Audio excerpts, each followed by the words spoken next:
Next topic आपका ratio two moving average method. पीछे वाला था average method, simple average method, जिसमें सिर्फ एवरेज निकाल रही थी। अब की बार मूव करते हुए एवरेज निकालते, ratio two moving average method. अब अगर इसमें डाटा क्वार्टरली गिवन है तो हमें 4 क्वार्टरली मूविंग एवरेज निकालनी है पहले।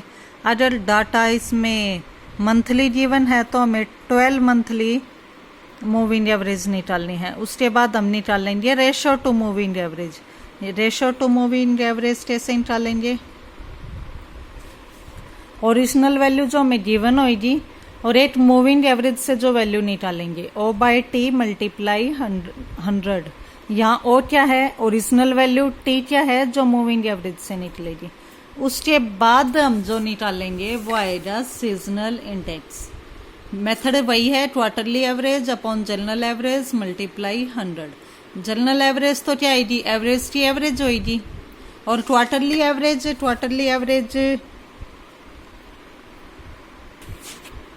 एग्जाम्पल से करते हैं हम इसको क्लियर। जैसे इसमें एग्जाम्पल 3 है। अब इसमें सीजनल इंडेक्स निकालना है bye ratio two moving average method. जो क्वेश्चन है वो क्वार्टरली गिवन है, तो quarterly 2005, 6, 7 first quarter, second, third, इस टाइप से हो गया। ये हमने क्वार्टरली लिख लिया। 2005 में 4 क्वार्टर थे वो लिखे, फिर 2006 में 4, फिर 2007 में 4। ये क्वार्टरली वैल्यूज आ गई। अब हमें इसमें क्वार्टरली गिवन हो तो क्या निकालेंगे? 4 quarterly moving average. 4 quarterly moving average निकालने से पहले टोटल, पहले 4 का टोटल यानी 68, 62, 61, 63, चारों का टोटल किया वो आ गया 254। वैल्यू आएगी बीच में यानी यहाँ। ऐसे ही नेक्स्ट 4 का टोटल, वैल्यू बीच में, उससे नेक्स्ट 4 का टोटल, इस तरह से मूविंग एवरेज वो मूविंग करते हुए टोटल निकालना है। ये क्या आएगा? 4 क्वार्टरली मूविंग टोटल। अब इसको दो को और ऐड कर देंगे, यानी इन 2 टर्म्स को और ऐड किया। पीछे कर चुके हो ना 4 ईयरली मूविंग, जो इवन के लिए मूविंग एवरेज वाला मेथड था। अब दो को ऐड किया तो ये आ गया। नेक्स्ट 2 को ऐड किया, वैल्यू वही इन दोनों के बीच में आएगी। ये वैल्यूज आ गई। अब यहाँ हमने 4 टर्म्स को ऐड किया था और यहाँ उनको 2 बार ऐड किया तो कितना आ गया? 8। एवरेज निकालने के लिए वहां हम 8 से डिवाइड करते थे, तो इन सभी टर्म्स को डिवाइड बाय 8 से डिवाइड किया। ये क्या आया हमारा? 4 क्वार्टरली मूविंग एवरेज, यानी हमारा ये आ चुका है मूविंग एवरेज T। अब हमें निकालना था रेशो टू मूविंग एवरेज। वो क्या होएगा? O by T multiply 100।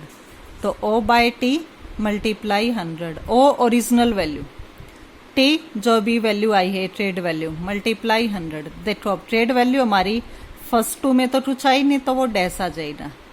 हमारी आई है थर्ड में जाके 63.125, ये आई थी वैल्यू। तो O में क्या आएगा? 63. O ओरिजिनल वैल्यू क्या है इसकी?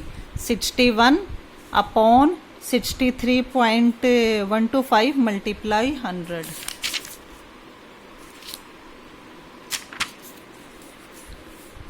फर्स्ट सेकंड की तो कोई ट्रेड वैल्यू आई नहीं थी, थर्ड के लिए आ गई ये, तो formula O by T multiply 100।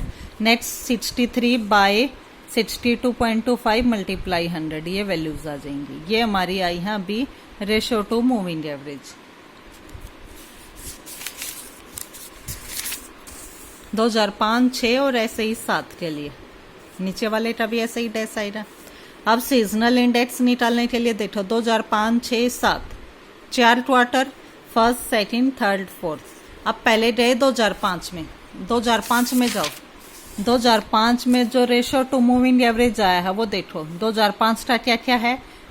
पहले क्वार्टर में डैश, सेकंड में डैश, थर्ड में 96.6 और फोर्थ में 101.2, यानी ये 4 वैल्यू आई है 2005 में। ये पहला क्वार्टर, ये दूसरा, तीसरा, चौथा।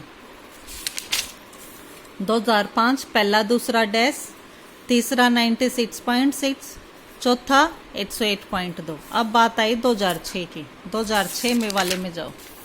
2006 वाले में 105, 94, 99, 97 ये है।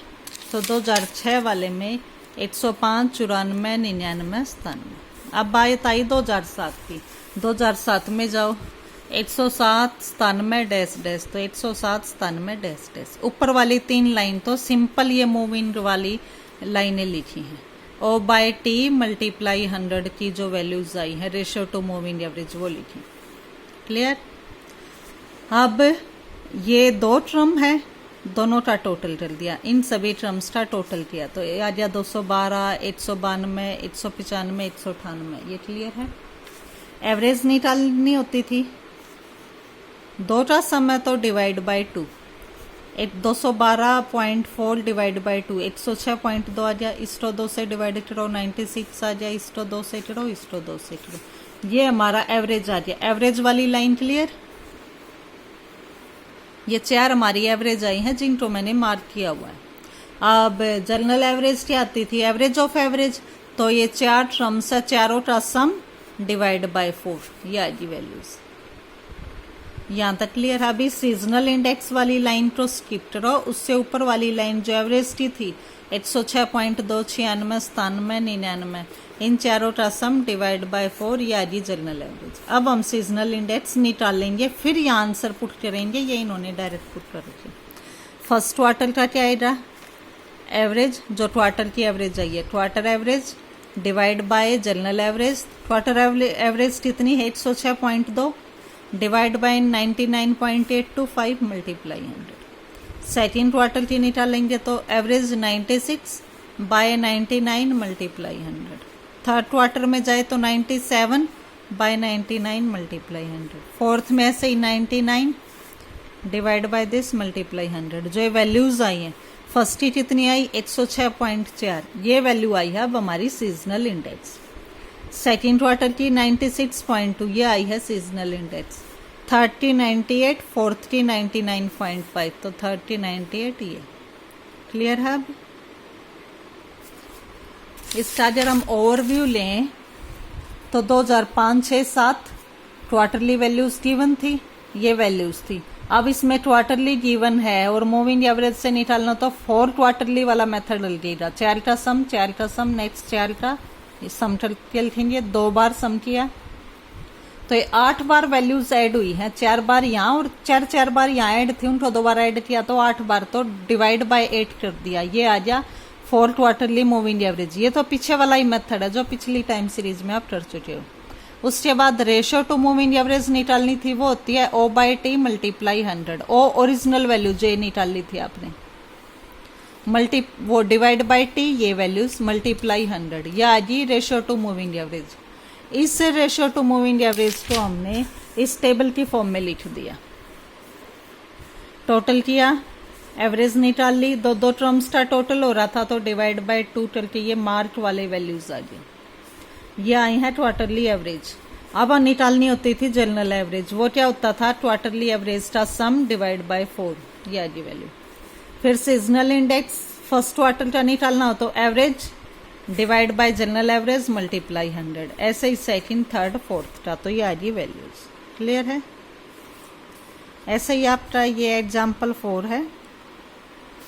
क्वार्टरली निकालना है, seasonal index to their moving average, same method use करना है।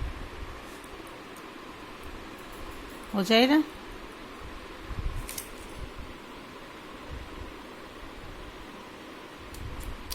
और ये इसकी एक्सरसाइज के क्वेश्चन हैं।